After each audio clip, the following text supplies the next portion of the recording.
City India news channel हक की आवाज़। Paradise function palace, paradise function palace महबूब नगर। ఈ రోజున మహబూబ్నగర్ జిల్లా కేంద్రంలో సమీక్ష నిర్వహించడం జరిగింది. కలెక్టర్ గారు ఇతర అధికారులందరితోటి ప్రజలందరితో ఇందులో ప్రధానంగా మంచినీటి సమస్య పైన సమీక్ష నిర్వహించడం జరిగింది.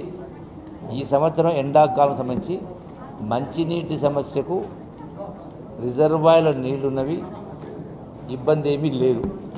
కాకపోతే మెయింటెనెన్స్లో కొన్ని లోపాల కారణంగా అక్కడక్కడ కొన్ని చిన్న చిన్న ఇబ్బందులు వస్తున్నాయి. వాటిపైన జిల్లా యంత్రాంగానికి ఆదేశం జరిగి వాటిని ఇమ్మీడియట్గా తక్షణమే రెక్టిఫై చేసే కార్యక్రమం చేయాలి. ఇది కాకుండా ఎక్కడైనా అత్యవసర పరిస్థితి మంచినీటి సమస్య వస్తే దానికి సంబంధించి జిల్లా కలెక్టర్ దగ్గర తక్షణ అవసరాల కోసం ₹1 కోటి ఇప్పటికే గౌరవ ముఖ్యమంత్రి గారు పెట్టడం జరిగింది.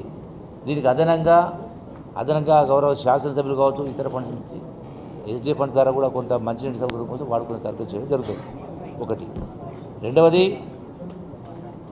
సివిల్ సప్లైస్ పైన కూడా సమీక్ష చేయడం జరిగింది. ప్రధానంగా రైతాంగానికి సంబంధించి ఏదైతే వరి కొనుగోలు ఉందో ఈ వరి కొనుగోలుకు సంబంధించి రైతులు మార్కెట్కు ధాన్యం తెచ్చిన తర్వాత అక్కడనే వాళ్ళ తూకం వేసిన తర్వాత అక్కడనే రసీదు ఇవ్వాలా, ఎన్ని క్వింటాల్ల వడ్లైనవి, ఎన్ని బస్తాలు, దానికి మద్దతు ధర ప్రకారం ఎన్ని రూపాయలు వస్తుంది రిసీట్లు అక్కడే విధిగా ఇవ్వాల్సిన అవసరం చెప్పడం జరిగింది.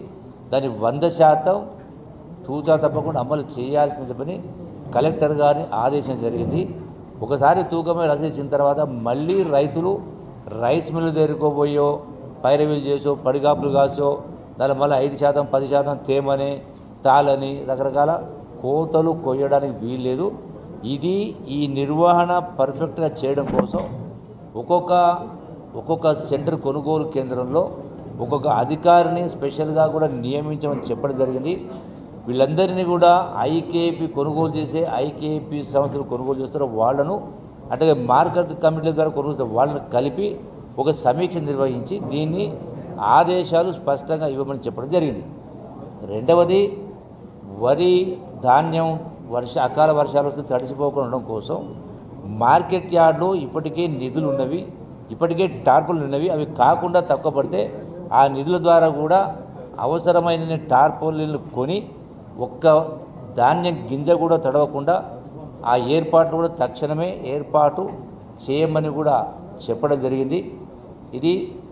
దీనికి సంబంధించి దీంతో పాటుగా రైస్ మిల్లర్కి సంబంధించి గత ప్రభుత్వం ఉన్నప్పుడు వడ్లు ఇస్తే ఆ వడ్లు తీసుకుపోయే మిల్లర్లు వాటి మిల్లింగ్ చేసి బియ్యం పెట్టక వాళ్ళు అమ్ముకునే కార్యక్రమం చేసి అటువంటిది ఇప్పటికీ కూడా ఇంకా ₹150 కోట్ల ఆ మిల్లర్ నుంచి డబ్బు రావాల్సి ఉంది. సో వాటికి సంబంధించి కూడా తక్షణమే చర్యలు తీసుకొని ఆ డబ్బును వసూలు చేసే కార్యక్రమం చేయాలని చెప్పడం జరిగింది. గత ప్రభుత్వం కూడా ఏదో కొంత ఆ వడ్లను కొన్ని తీసుకొని ఆక్షన్ పెడితే అది కూడా ఇప్పటి వరకు కూడా అయితే అవి కూడా డబ్బులు రాలేదు. కాబట్టి వీటిపైన కూడా ప్రభుత్వ ధనం వృధా కూడా తక్షణమే అవసరమైనటువంటి చర్యలు తీసుకోమని చెప్పినాం.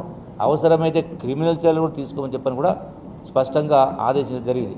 దీంతో పాటుగా ఈ యొక్క ₹500 బోనస్కు సంబంధించి కూడా జిల్లాలో ఇంకా చాలామందికి వివిధ పొరపాట్ల వల్ల కరెక్ట్గా సర్వే చెయ్యకనో, పేరు తప్పువడో, ఆధార్ నెంబర్ తప్పువడో, రేషన్ కార్డు తప్పువడో, లేదంటే కంప్యూటర్ డేటా ఎంట్రీ చేయకనో చాలామంది కొన్ని మిస్ అయిపోయినాయి. వాటిని కూడా వచ్చేటువంటి 15 రోజుల్లో ఇంటింటికి ప్రభుత్వ అధికారులను పంపించి తక్షణమే ఒక ప్రొఫార్మ్ తయారు చేసి ఆ సమాచారం కూడా 10 రోజులు తెప్పిస్తే దానిపైన ప్రత్యేకంగా మళ్ళీ సమావేశం పెట్టి అర్హత ఉన్న ప్రతి ఒక్కరికి కూడా ఆ గ్యాస్ సబ్సిడీ కూడా ఇచ్చేటువంటి ఏర్పాటు చేయడం జరుగుతుంది. అట్లాగే రేషన్ కార్డ్స్లో కొత్త రేషన్ కార్డ్స్ కూడా ఇవ్వబోతా ఉన్నాం. వాటి కార్డ్స్ కూడా కొత్త రేషన్ కార్డ్స్ కూడా ఇచ్చేటువంటి ఏర్పాటు చేస్తూ ఉన్నాం. సివిల్ సప్లైస్తో పాటుగా కూడా చేసినాం మనం మంచి కూడా 200 యూనిట్లు ఏవైతే ఉన్నాయో వాళ్ళకు కూడా అందరికీ జీరో బిల్స్ వస్తున్నాయి అనేది సమీక్ష జరిగింది. అందులో కూడా మిస్ అయిపోతే వాళ్ళకు కూడా రెక్టిఫై చేసి వాళ్ళకు కూడా అర్హత ఉన్న ప్రతి ఒక్కరు ఇచ్చేటువంటి ఏర్పాటు చేస్తున్నాం. దీంతో పాటుగా జిల్లాలో టూరిజం పైన కూడా సమీక్ష చేయడం జరిగింది. పెండింగ్ ప్రాజెక్టుల పైన కూడా సమీక్ష చేసి వాటిని త్వరితగతిన వాటిని ఏవైతే మంజూరు ఇవ్వడం జరిగిందో వాటిని త్వరితగతిన పూర్తి చేయడానికి కూడా నిర్వహించడం జరిగింది. కిలో కూడా తీయడానికి వీలు, అదే ఇప్పుడు ఆదేశాలు ఇచ్చింది. ఖచ్చితంగా ఏ నిష్పత్తిలో తేమ శాతం ఉండాలనో ఆ తేమ శాతానికి మించి 1 కిలో కూడా తీయడానికి వీలు లేదు. స్పష్టంగా అందుకే అక్కడ రసీదు ఇవ్వమని చెప్తా ఉన్నాం. ఎందుకు ఆ సమస్య వస్తూ ఉందంటే రసీదు ఇక్కడ కొనుగోలు కింద రసీదు ఇవ్వకపోతే ఆ మిల్లు కాడికి పోయిన తర్వాత వాళ్ళు ఆడిచ్చినట్టే వీళ్ళు రైతులు ఆడాల్సి వస్తుంది కూడా దానికి అవకాశం ఇవ్వకుండా కట్టుదిట్టమైన చర్యలు తీసుకొని చెప్పడం జరిగింది. పూర్తిగా ఇంకా ఇతర సభ్యులు కూడా సమీక్ష నిర్వహించడం జరిగింది. Thank you. ఇప్పటికీ 35 లక్షలు ఆల్రెడీ ఇప్పటికీ 20 లక్షలు గని బ్యాగ్స్ ఉన్నవి. ఇప్పుడే ప్రారంభం కాబట్టి అవసరమైన గని బ్యాగులు ఉన్నవి. గని బ్యాగులు ఇబ్బంది లేదు. పురికొరన పురితాడు దాన్ని కూడా ఏమి ఇబ్బంది లేదు. Okay, thank you.